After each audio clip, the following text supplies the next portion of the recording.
누가복음 4장 16절부터 30절입니다. 누가복음 4장 16절에서 30절 말씀 보겠습니다. 예수께서 그 자라나신 곳 나사렛에 이르사 안식일에 늘 하시던 대로 회당에 들어가사 성경을 읽으려고 서심해 선지자 이사야의 글을 들이거늘 책을 펴서 이렇게 기록된 데를 찾으시니 곧 주의 성령이 내게 임하셨으니 이는 가난한 자에게 복음을 전하게 하시려고 내게 기름을 부으시고 나를 보내사 포로된 자에게 자유를 눈먼 자에게 다시 보게 함을 전파하며 눌린 자를 자유롭게 하고 주의 은혜의 해를 전파하게 하려 하심이라 하였더라. 책을 덮어 그 맡은 자에게 주시고 앉으시니 회당에 있는 자들이 다 주목하여 보더라. 이에 예수께서 그들에게 말씀하시되 이 글이 오늘 너희 귀에 응하였느니라 하시니 그들이 다 그를 증언하고 그 입으로 나오는 바 은혜로운 말을 놀랍게 여겨 이르되 이 사람이 요셉의 아들이 아니냐. 예수께서 그들에게 이르시되 너희가 반드시 의사야 너 자신을 고치라 하는 속담을 인용하여 내게 말하기를 우리가 들은 바 가버나움에서 행한 일을 네 고향 여기서도 행하라 하리라. 또 이르시되 내가 진실로 너희에게 이르노니 선지자가 고향에서는 환영을 받는 자가 없느니라. 내가 참으로 너희에게 이르노니 엘리야 시대에 하늘이 3년 6개월간 닫히어 온 땅에 큰 흉년이 들었을 때 이스라엘에 많은 과부가 있었으되 엘리야가 그중 한 사람에게도 보내심을 받지 않고 오직 시돈 땅에 있는 사렙다의 한 과부에게 뿐이었으며 또 선지자 엘리사 때에 이스라엘에 많은 나병 환자가 있었으되 그 중에 한 사람도 깨끗함을 얻지 못하고 오직 수리아 사람 나만 뿐이었느니라. 회당에 있는 자들이 이것을 듣고 다 크게 화가 나서 일어나 동네 밖으로 쫓아내어 그 동네가 건설된 산 낭떠러지까지 끌고 가서 밀쳐 떨어뜨리고자 하되 예수께서 그들 가운데로 지나서 가시니라. 모교회라는 말을 들어보셨나요? 어떤 교회 말고 어머니 모자에서 이제 어머니 교회, 모태 신앙이나 교회를 어렸을 때부터 다닌 분들은 익숙한 말일 텐데 커서 성인이 돼서 교회를 다닌 분들은 많이 못 들어본 말일 수 있습니다. 모교회란 어렸을 때부터 자란 교회를 말합니다. 저의 모교회는 우리 교회와 같은 고신교단에 속해 있고요. 우리 교회와 같은 서울 남부노회에 속해 있는 동부제일교회라고 하는 교회입니다. 서울 중랑구 중화동에 있는 교회고 지금도 저의 양가 부모님들이 다 다니고 계셔서 가끔 노회 모임에서 만나기도 합니다. 저는 24살 때 신학대학원에 들어가면서 모 교회를 떠났습니다. 교회 사역을 시작하면서 모 교회를 떠나왔습니다. 그러다가 가끔 행사가 있어서 모 교회를 방문하기도 했고요. 또 두세 번 설교를 하러 가기도 했었는데 모 교회에 가는 것은 많이 부담이 되었습니다. 부모님들이 다 계시는 교회고 저의 어린 시절 모습을 다 아는 분들이 계시는 교회이기 때문에 저를 어떻게 보실까 하는 것이 신경이 쓰입니다. 저의 어린이부 시절, 청소년부 시절에 저의 담임 선생님, 교사셨던 분들도 계시고 어쩔 땐 저를 막 혼내셨던 그런 장로님, 또 그런 선배, 청년 선배들도 있기 때문에 여간 어려운 것이 아닙니다. 그분들도 저를 어려워하시는데 호칭부터가 어색합니다.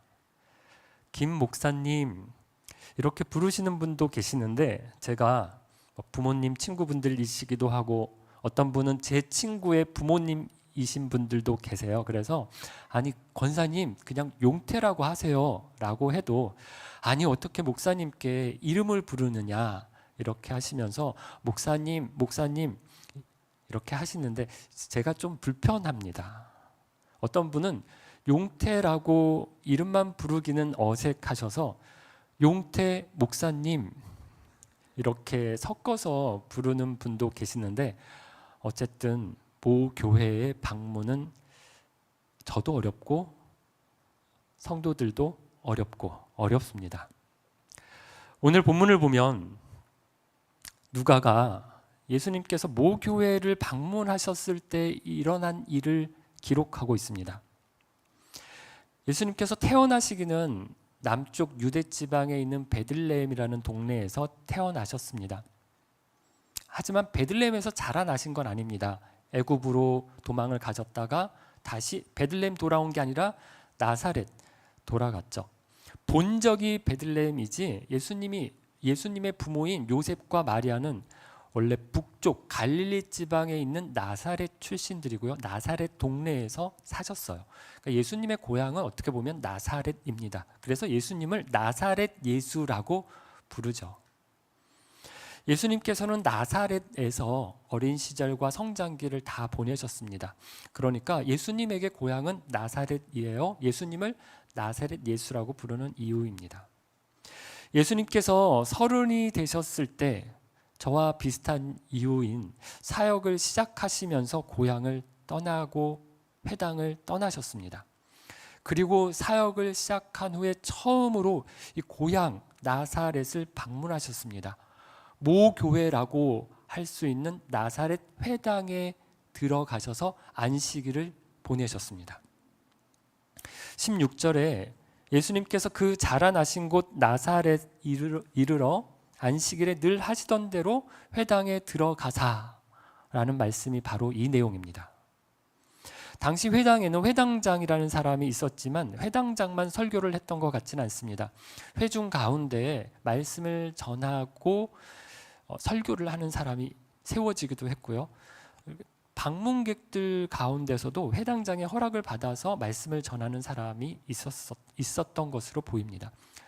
사도행전을 보면 사도 바울이 전도 여행을 할 때 방문하는 동네마다 도시마다 회당을 유대인들이 모였던 회당을 찾아갔고 그곳에서 말씀을 전할 기회를 얻었던 이유이기도 합니다. 방문자에게 설교할 기회가 주어졌기 때문입니다. 나사렛 사람들은 예수님에 대해서 익히 들어서 잘 알고 있었습니다. 예수님께서는 갈릴리 지방에서 사역을 왕성하게 하고 계셨기 때문에 나사렛과 가까운 가버나움이라고 하는 동네에서 그곳을 주거지로 해서 활동을 하셨기 때문에 나사렛 사람들은 예수님에 대한 소문을 이미 익히 들어서 잘 알고 있었습니다. 예수님이 고향에 오셨고 안식일에 회당에 자기들이 모이는 회당에 오셔서 말씀을 전하신다라고 하니 아마 굉장히 신기하기도 했을 겁니다. 그래서 주목해서 예수님을 바라보았을 것입니다. 예수님이 말씀을 전하시기 위해 성경을 읽으려고 서셨습니다. 그런데 그 성경이 어디입니까? 17절을 보니 선지자 이사야의 글을 들이거늘이라고 되어 있습니다. 이때는 성경이 인쇄된 성경이 아니었기 때문에 책으로 된 것이 아니었기 때문에 두루마리로 되어 있었을 거고요. 회당에 두루마리 성경을 모아둔 책장이 아마 어느 곳에 쭉 두루마리가 꽂혀 있었을 겁니다. 그 여러 권의 두루마리 성경 중에서 예수님께 전달된 성경이 무엇입니까? 이사야의 책이고요. 그 중에 몇 장인가요? 61장입니다. 17절에 이사야의 글을 들이거늘이라고 되어 있어서 조금 해석에 논란이 있습니다. 예수님이 선택하신 게 아니라 회당에서 알아서 준 것이다. 그러니까 이사야의 책을 예수님이 선택하신 게 아니라 회당에서 순서대로 성경을 보던지 아니면 그냥 임의로 뽑아서 줬는데 그게 하필 이사야였다라고 볼 수도 있습니다. 하지만 저는 조금 다르게 해석을 하는데 이사야의 글을 들이거늘이라는 말을 회당에서 정해서 예수님께 드렸다기보다는 예수님께서 읽을 성경을 이사야를 찾아달라라고 해서 정해서 회당에서 찾아서 그 책을 준 것이 아닌가, 이렇게 보고 싶습니다. 이렇게 해석하려고 합니다. 제가 이렇게 보는 것이 오늘 본문을 해석하는 것에 더 유익한 점이 많기 때문입니다. 제가 강조하고 싶은 것이 무엇인가 하면 예수님께서는 의도적으로 이사야서를 정하셨고 의도적으로 이사야서 중에서도 61장을 찾으셨다는 것입니다. 그러면 이런 의문이 생기는데 예수님께서는 왜 굳이 이사야서 61장을 읽으셨을까 하는 점입니다. 이사야서 61장에 어떤 말씀이 있기 때문에 이 말씀을 읽으셨을까요? 18에서 19절입니다. 제가 읽어드리겠습니다. 주의 성령이 내게 임하셨으니 이는 가난한 자에게 복음을 전하게 하시려고 내게 기름을 부으시고 나를 보내사 포로된 자에게 자유를, 눈먼 자에게 다시 보게 함을 전파하며 눌린 자를 자유롭게 하고 주의 은혜를 전파하게 하려 하심이라 하였더라. 위 말씀은 인용을 한 겁니다. 이사야서 61장 1절과 2절의 말씀입니다. 이 말씀을 예수님께서 펴서서 그대로 읽으신 겁니다. 성경 봉독을 하신 것이죠. 예수님 당시 성경은 당연히 신약은 없을 거고 구약만 성경으로 가지고 있었을 것입니다. 구약 성경만 하더라도 39권이나 됩니다. 그 중에서 굳이 이사야서를 선택하셔서 받아드셨습니다. 이사야서가 모두 66장으로 되어 있습니다. 근데 그 중에서 굳이 61장을 펴셔서 1절과 2절을 읽으셨습니다. 왜 이렇게 하셨을까요? 두 가지 이유를 찾을 수 있습니다. 첫 번째, 메시아를 예언한 본문이기 때문입니다. 두 번째, 희년을, 주의 은혜를 언급한 본문이기 때문입니다. 첫 번째 이유부터 보겠습니다. 이사야 선지자는 이사야서 곳곳에서 메시아를 예언하고 있습니다. 이사야서의 내용을 보면 대체로 암울합니다. 유다 나라가 죄악 가운데 큰 위기 가운데 직면했습니다. 안식일에 하나님 앞에 나가서 성전에서 제사하고 예배하기는 하지만 11조를 드리고 율법을 열심히 읽고 가르치기는 하지만 일상의 삶에서 하나님을 떠나서 하나님의 말씀과 전혀 상관없는 삶을 살아가고 있었습니다. 안식일에 예배할 때는 하나님을 섬기는 것 같았지만 가정에서 직장에서 사는 모습을 보면 이방 나라 사람들과 전혀 다른 것이 없었습니다. 이중적인 삶을 살았던 것입니다. 하나님을 예배하는 것 같았지만 실제로 예배당 밖에서의 삶은 안 믿는 사람들과 믿지 않는 사람들과 전혀 다르지 않은 같은 삶을 살았습니다. 이들을 깨우치도록 하나님께서 지도자들을 세우셨습니다. 하지만 왕을 비롯하여서 종교 지도자들은 정신을 차리지 못하고 있습니다. 오히려 거짓 선지자들, 거짓 종교 지도자들이 나타나서 회개를 외치고 심판을 외치는 대신에 복과 평안과 성공을 말했습니다. 하나님 우리를 지켜주신다. 우리가 아브라함의 후손이 아니냐. 우리가 모세 율법을 가지고 있지 않느냐. 하나님의 성전이 예루살렘에 있지 않느냐. 우리가 그 앞에서 이번 안식일에도 제사하지 않았느냐. 거짓으로 사람들에게 평안을 말하면서 잘 된다, 복 받는다, 성공한다, 안전하다라고 말했습니다.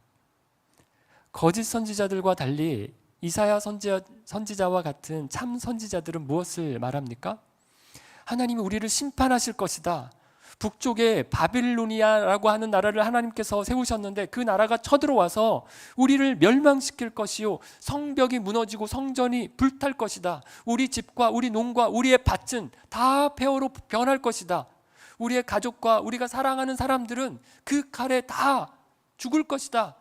겨우 살아남은 사람들은 모두 바빌로니아로 포로로 잡혀가게 될 것이다. 아주 끔찍한 심판을 예고합니다.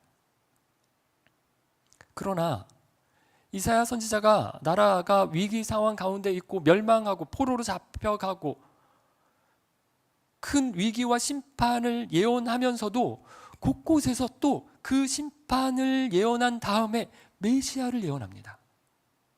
메시아가 오셔서 심판 가운데서 우리를 구원해 주실 것이다. 우리를 살려 주실 것이다. 회복시켜 주실 것이다. 새로운 시대를 여실 것이다. 새로운 나라를 만드실 것이다 라고 예언합니다. 대표적인 것, 메시아를 예언하고 있는 이사야의 성경 구절 가운데 우리가 익히 굉장히 많이 알고 있는 유명한 본문이 있죠. 고난장이라고 불리는 이사야서 53장입니다. 제가 이사야서 53장 5절 6절만 읽어보겠습니다. 그가 찔림은 우리의 허물 때문이요 그가 상함은 우리의 죄악 때문이라. 그가 징계를 받음으로 우리는 평화를 누리고 그가 채찍에 맞음으로 우리는 나음을 받았도다. 우리는 다 양 같아서 그릇 행하여 각기 제 길로 갔거늘 여호와께서는 우리 모두의 죄악을 그에게 담당시키셨도다. 마치 예수님의 고난을 본 것 같이 기록하고 있습니다. 이사야 선지자는 예수님이 오시기 전 700년 전에 선지 활동을 했던 예언자입니다. 그런데 예수님이 십자가를 지시는 장면을 마치 중계하듯이 예언하고 있습니다. 이사야서 61장도 마찬가지입니다. 이사야 선지자는 메시아가 오실 것을 바라보았습니다. 기름 부음을 받은 자 메시아가 오셔서 하실 일을 예언한 것입니다. 예수님께서는 당신이 이사야가 예언한 메시아이심을, 내가 메시아다라고 하는 것을 보여주시기 위해서 이사야 61장을 찾아서 읽으신 것입니다. 두 번째 이유, 예수님께서 이사야 61장을 읽으신 이유는 메시아가 와서 하는 일을 예언한 본문이기 때문입니다. 메시아가 와서 무슨 일을 합니까? 이사야서의 말씀을 보면 주의 은혜해라고 표현하였는데 무엇을 염두에 둔 말씀인가 하면 희년입니다. 희년을 들어보신 적 있으신가요? 희년 들어봤다. 나 희년 들어봤습니까? 예, 좋은 교회를 다니고 계십니다. 제가 희년에 대해서 이렇게 많이 가르칠 때, 얘기할 때 교회를 20년, 30년 다니셨어도 희년? 그런 말이 성경에 있어요? 라고 물어보시는 분들이 꽤 되셨습니다. 이사야 선지자는 희년을 재해석하고 있습니다. 희년에 대해서는 내일 레위기 25장을 말씀을 보면서 자세하게 더 말씀을 드리려고 합니다. 오늘은 간략하게만 말씀을 드리면 희년은 기쁠 희, 해년, 기쁨의 해입니다. 몇 년마다 희년이 옵니까? 안식년이라고 아시죠? 안식일은 6일이라고 7일째가 안식일입니다. 안식년은 6년 일하면 7년째가 안식년입니다. 근데 그 안식년이 몇 번 돌아갔습니까? 7번이 돌아갔어요.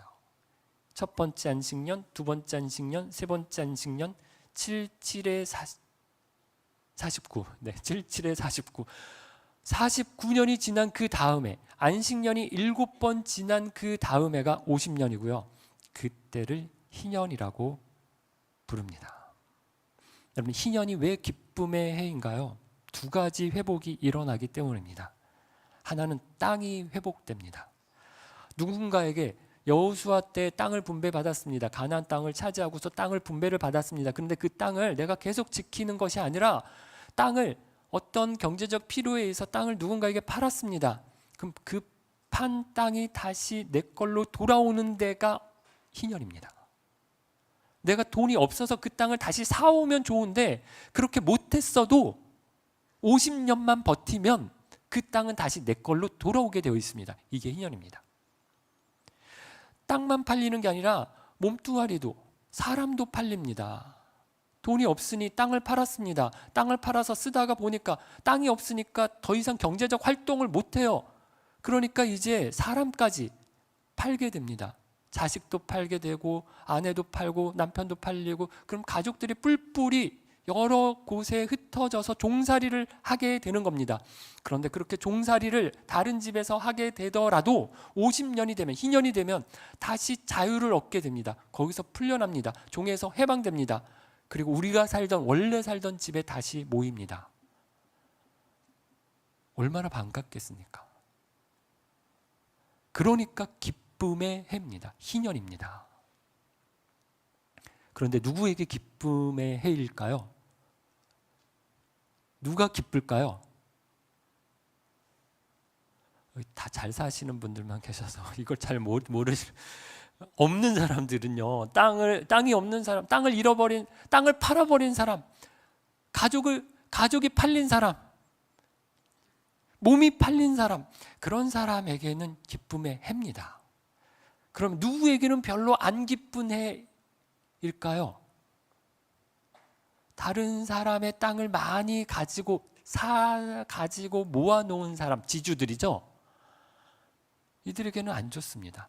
종을 많이 사서 거느리고 있는 사람, 주인들이죠. 이들에게는 안 좋습니다. 희년이.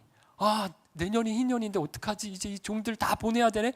내년이 희년인데 내가 가지고 모아놓은 이 많은 땅을 다 보내고 이제 내 땅 요것만 가지고 있어야 되네? 종들을 다 보내면 이제 내가 직접 가서 밭 갈아야 되는 거 아니야? 희년이 두렵죠. 무섭죠. 안 왔으면 좋겠죠. 희년이 되면 이들에게는 희년이 아니라 애년? 슬픔의 해입니다. 슬퍼요. 그래서 안 돌려주고 안 놓아주었습니다. 이스라엘의 역사를 보면 희년을 제대로 지킨 적이 있나? 성경학자들이 거의 없다고 봅니다. 한 번도 없다라고 봅니다. 그냥 말씀으로만 있습니다. 레위기 25장에 있어요. 이 희년이라고 하는 법이, 율법이. 근데 이 법은 있는데, 그래서 읽기는 읽었는데 이 법을 한 번도 지키지 않은 겁니다. 죽은 법이죠. 이사야 선지자가 예언하고 있는 것이 바로 이겁니다. 죽은 법. 죽은 법을 다시 선포하는 겁니다. 지주와 주인들의 욕심으로 희년의 법이 안 지켜지고 있습니다. 그런데 메시아가 오시면 희년을 다시 선포하실 것이다. 주의 은혜의 해가 전파될 것이다. 예언한 것이 이사야 61장입니다. 그런데 메시아가 오셔서 전파하는 희년은 어떻습니까? 이전에 레위기에 있는 희년과는 조금 다릅니다. 땅 이야기가 없습니다. 61장에, 이사야서 61장에 땅 이야기가 없습니다. 종에서 해방되는 이야기가 없습니다. 무슨 의미인가 하면 새로운 희년, 새로운 개념의 희년을 선포하신 것입니다. 그러면 메시아가 오셔서 선포하신 희년에는 무슨 일이 일어납니까? 메시아에게 주의 성령이 임하세요. 주의 성령이 임하셔서 성령이 메시아를 통해서 하시는 일이 무엇입니까? 첫째, 가난한 자에게 복음을 전하세요. 둘째, 포로된 자에게 자유를 주십니다. 셋째, 눈먼 자가 다시 보게 됩니다. 넷째, 눌린 자가 자유케 됩니다. 레위기에 나온 희년은 문자적으로 지켜야 하는 법이었습니다. 50년마다 한 번씩 지켜야 하는 법이었습니다. 땅을 돌려주고 종을 놓아주고 해야 할 일이 정해져 있는 법이었습니다. 그런데 메시아가 오시면 더 이상 문자적으로 지키는 희년을 선포하신 것이 아닙니다. 이건 이스라엘 백성들이 못 지켰습니다. 그러면 희년이라는 법이 있어도 어차피 못 지키니 법을 아예 없애자라는 것이냐? 그렇지 않습니다. 새로운 개념의 희년, 차원이 달라진 희년을 메시아가 선포하는데 50년마다 지키는 희년이 아니라 매일같이 날마다 지킬 수 있는 희년을 선포하십니다. 법에 있어서 법률에 따라서 지키는 희년이 아니라 성령이 임하셔서 성령이 지키시게 하시는 희년을 선포하십니다. 여러분, 예수님을 보십시오. 예수님께서 오셔서 공생애를 사실 때 제자를 삼으신 사람들이 누굽니까? 어부들이 다수였습니다. 공부 잘하고 똑똑하고 집안 좋은 사람들, 부자들 아니었습니다. 그 제자들 중에는 세리도 있었어요. 친일파입니다. 열심당원도 있었습니다. 로마 세력을 전복하려고 하는 사람도 있었습니다. 예수님이 주로 어울리시고 찾아가셨던 사람들, 같이 식사하셨던 사람들이 누굽니까? 세리와 창녀와 죄인들입니다. 재벌 2세들하고 어울리고 국회의원 자녀들하고 스포츠 스타들하고 연예인들하고 이런 사람들하고 어울려야 할 것 같습니다. 그래야 무슨 큰 일도 도모하실 수 있어 보입니다. 그런데 누구도 주목하지 않는 가난한 사람들과 힘없는 사람들과 함께 하셨습니다. 어린아이와 죄인들의 친구셨고 병든 사람들과 함께 계시면서 그들을 고쳐주셨습니다. 오히려 자기가 대단한 사람이다 라고 생각하는 사람들하고는 어떠셨습니까? 만날 부딪히셨습니다. 성전에서 막 상을 엎으시면서 대제사장들과 서기관들과 한판 싸우셨고 바리새인들하고는 만날 다투셨습니다. 이 독사의 자식들아 라고 하면서 예수님께서는 쌍욕을 날리시기도 하셨습니다. 부자들, 사회 지도층 인사들하고는 각을 세우셨습니다. 대신 누구에게 찾아가셨다고요? 첫째, 가난한 사람들. 돈이 없어서 가난한 사람도 가난한 사람이지만 영혼이 가난한 사람.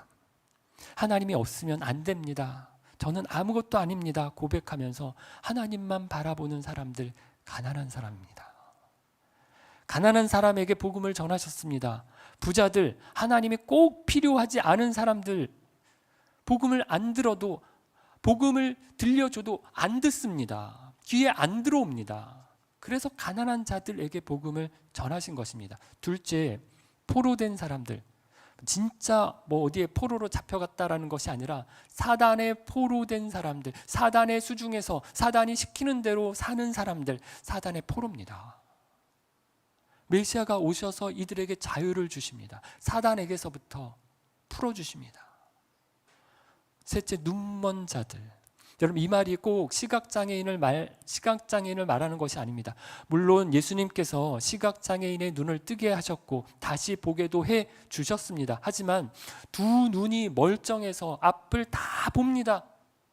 하지만 눈먼 사람들이 있습니다. 영의 눈이 어두워서 아무것도 모르고 사는 사람들입니다. 예수님께서 오셔서 이들의 눈을 다시 뜨게 해주셨습니다.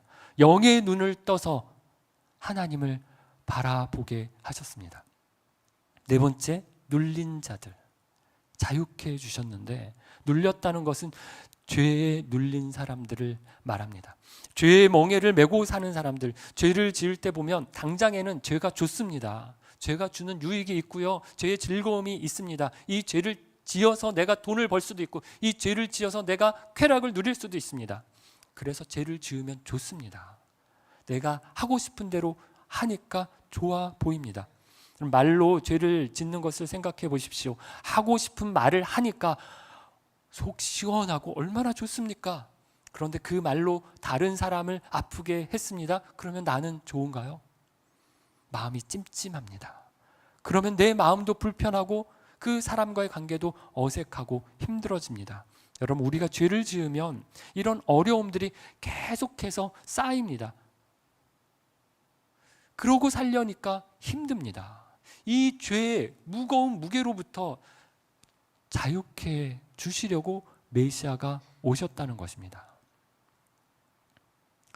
20절을 보면 예수님께서 이사야 61장을 읽으셨습니다. 그리고 책을 덮어 맡은 사람에게 주셨습니다.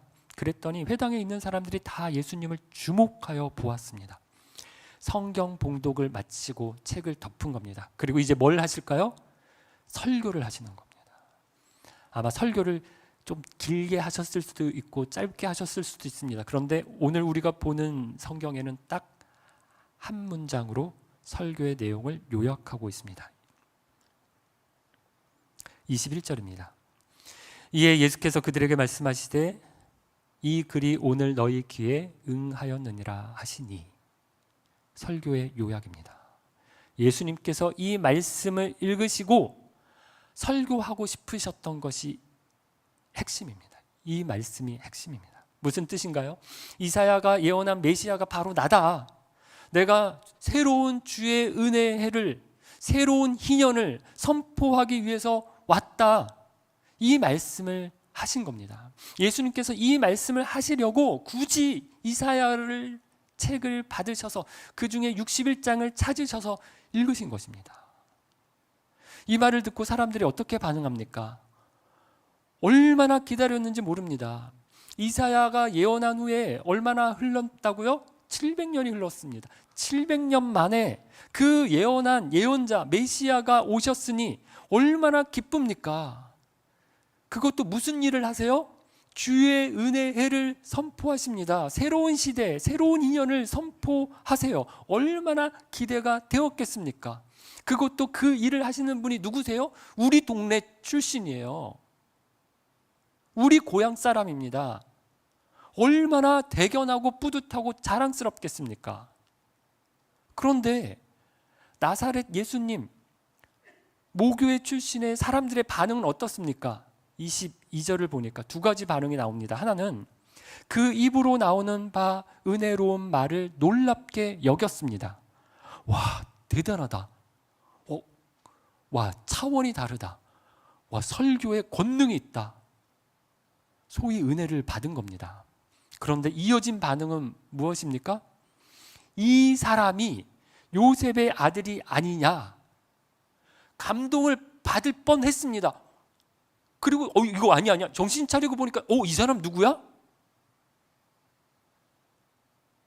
저 윗동네 목수하던 요셉의 아들이 아니냐. 야, 맨날 동네에서 땅 따먹게 하고 다방구하고 놀던 그 꼬맹이가 아니냐. 그 집에서 메시아가 나온다고? 말도 안 돼. 그 애가 기름 부음을 받은 자라고? 야, 웃기고 있네. 말도 안 된다라고 생각한 겁니다.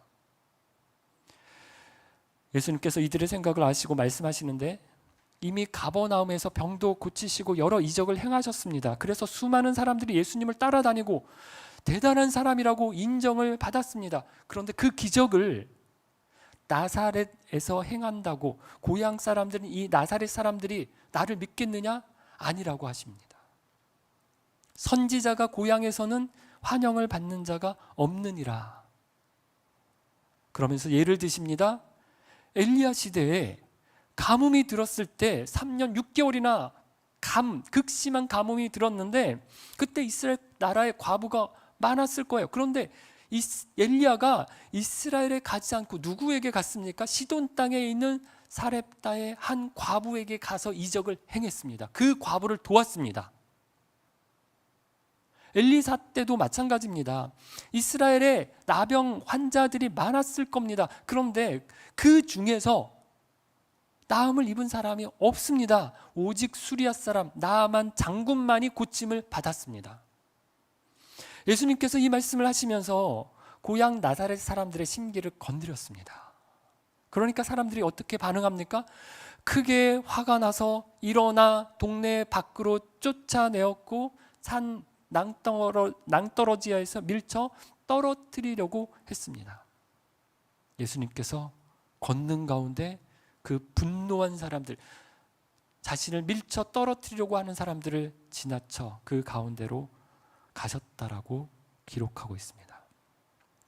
레위기 25장에 나오는 희년은 이스라엘 나라에서만 지킬 수 있는 법이었습니다. 그런데 메시아가 오셔서 전파하신 이 희년은 어떻습니까? 이스라엘이라고 하는 유대인이라고 하는 나라를 넘어서 이방 나라에도 전파하는 희년이라는 것입니다. 가난한 자, 포로된 자, 눈먼 자, 눌린 자가 꼭 이스라엘이 아니어도 모든 민족, 모든 나라, 모든 사람들에게 주의 은혜의 해가 전파되도록 하시기 위해서 내가 왔다고, 메시아가 왔다고, 예수님이 오셨다고 말씀하십니다. 사랑하는 빛소금 가족 여러분, 오늘 본문의 이야기는 예수님의 공생애를 역사적인 순서대로 볼 때 누가복음 4장에 놓는 것이 잘 안 맞아 보입니다. 왜 그런가 하면 누가복음을 보면 예수님이 금식하시고 사단에게 시험을 받는 사건으로 4장이 시작됩니다. 그리고 공생애의 시작을 알리는 사건이 오늘 본문입니다. 사실은 공생애를 이미 예수님께서는 이 나사렛 회당에 들어오시기 전에 갈릴리 지방에서 다니시면서 특히 가버나움에서 한참 진행하고 계신 것으로 보입니다. 그래서 예수님께서 공생애의 첫 번째 사역이 나사렛 회당에서의 이 사건인가? 아닌 것 같은데 라는 생각이 든다는 겁니다. 그럼에도 불구하고 누가는 왜 오늘 본문을 공생애의 시작점에 놓았을까요? 오늘 본문을 예수님의 공생애의 선언과 같은 역할을 한다고 보았기 때문입니다. 취임식, 취임선서와 같은 말씀이 오늘 본문이라 보았기 때문입니다.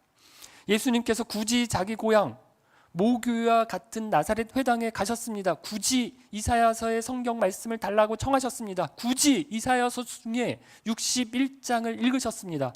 그리고 이사야가 예언한 메시아가 와서 새롭게 선포한 새로운 개념의 희년을 말씀하셨습니다. 그리고 나서 사람들에게 이 말씀이 오늘 너희 귀에 응하였느니라 라고 말씀하셨습니다.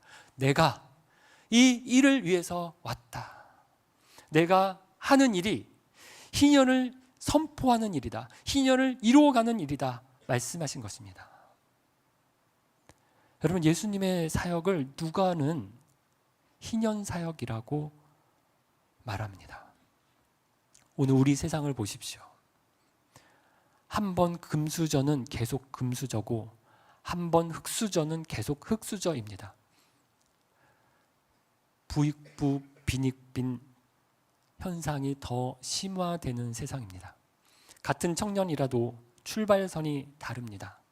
누구는 저 앞에서 출발하고 누구는 저 뒤에서 출발합니다. 아무리 달려도 따라잡을 수가 없는 거리입니다.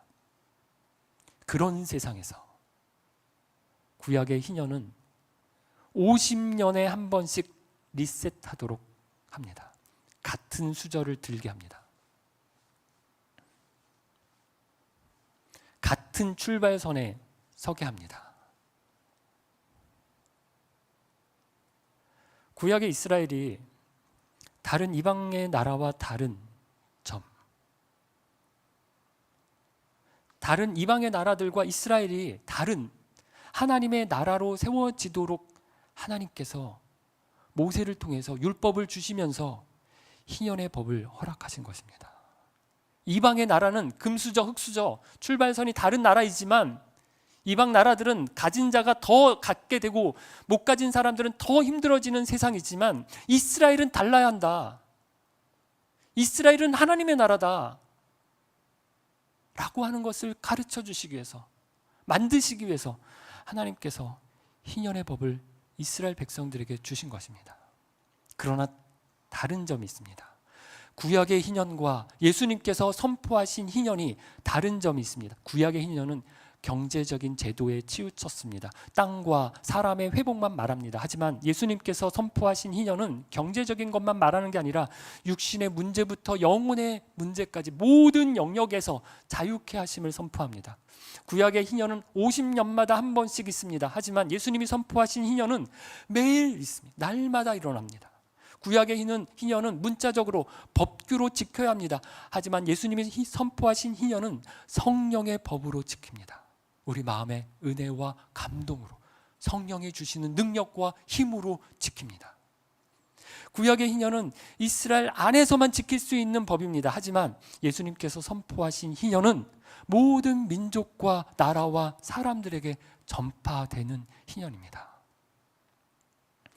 예수님이 오셔서 더 나은 희년, 더 온전한 희년을 선포하셨습니다. 구약의 이스라엘보다 더 완전한 하나님의 나라를 선언하신 것입니다.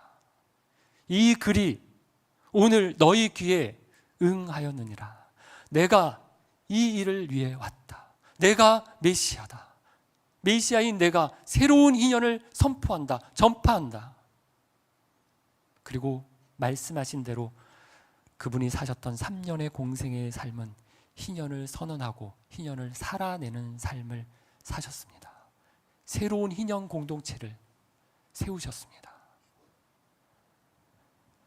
그럼 우리가 친구 삼아야 할 사람이 누굽니까? 가난한 사람, 병든 사람, 약한 사람, 장애를 가진 사람, 갇힌 사람, 눌린 사람, 피해를 입은 사람, 고통을 당하는 사람, 외국인 근로자, 사회적 약자들입니다.